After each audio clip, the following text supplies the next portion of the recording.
projet d'arrosage automatisé. Alors, ce projet il est inspiré là, du projet Plant Watering de MakeCode. Donc, il s'agit à partir de microbits, bien sûr, d'actionner une paille qui se videra de son eau dans un pot de terre selon l'humidité de la terre. Donc, c'est une version adaptée parce que il y a la version possible là, avec le capteur d'humidité qu'on aurait travaillé avec 2 clous et des pinces crocodiles. Dans ce cas-ci, on vous propose de travailler avec le capteur d'humidité et puis bien sûr le servomoteur. Donc, on va aller voir ce que vous devez faire à l'intérieur de cette tâche-là. Donc, si on va dans le document, donc c'est un document là, qui peut être utilisé avec les élèves là, sans problème. Donc, l'idée, c'est de faire pousser des végétaux dans la classe, donc d'y aller d'un système d'arrosage automatisé et c'est surtout pour mieux comprendre là, comment peuvent fonctionner les systèmes automatisés. Donc, avec les élèves qui n'ont pas touché à microbit, c'est certain qu'on fait quelques défis là, pour se réapproprier comment télécharger un programme dans microbit. Donc, on fait quelques petites explorations sur les actionneurs, donc AB avec certains affichages, mais le gros de la leçon se situe ici.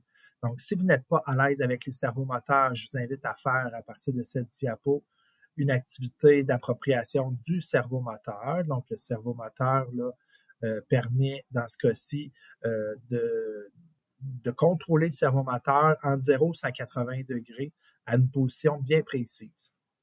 Donc, je vous préfère cette activité-ci pour vous approprier ça. Vous allez avoir dans votre trousse là, une carte Kit and Boot qui est la carte d'extension.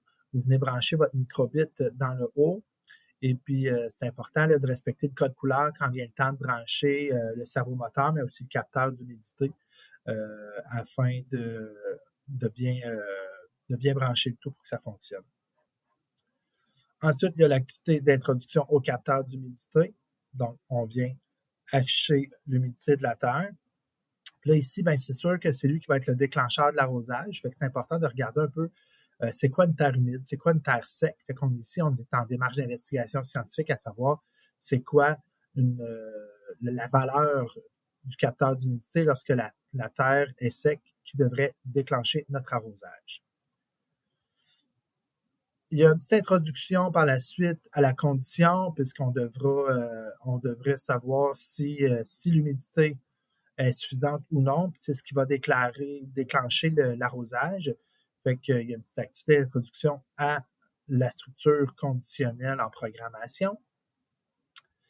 Et voici l'exemple de la vidéo quand on met tout ça en marche, ce à quoi ça va ressembler. Là, ici, nous autres, on va avoir un capteur d'humidité, mais on a une paille là, qui vient se vider de son eau dans le pot de terre. Et ce qu'on vous propose, ben voilà, c'est ça votre tâche, donc de fabriquer ce prototype-là. Vous avez toute la gamme de fabrication dans la vidéo qui suit. Vous avez ce matériel-ci. Si vous manquez quelque chose, gênez-vous pas.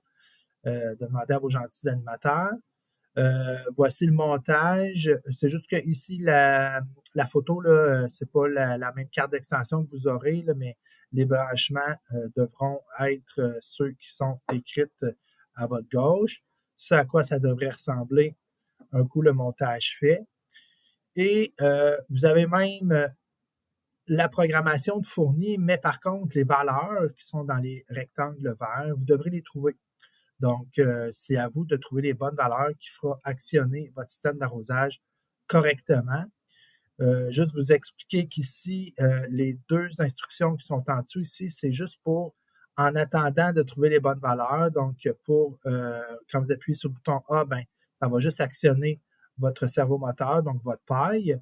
Et quand vous appuyez sur B, ça permet d'afficher la valeur de l'humidité. Mais en théorie, ces 2 instructions-ci, là, ça sera seulement pour tester votre système. Puis un coup qu'ils seront trouvées les valeurs, ben, vous allez les intégrer dans votre toujours ici. Et donc, ça devrait fonctionner de manière autonome. Voilà pour votre défi.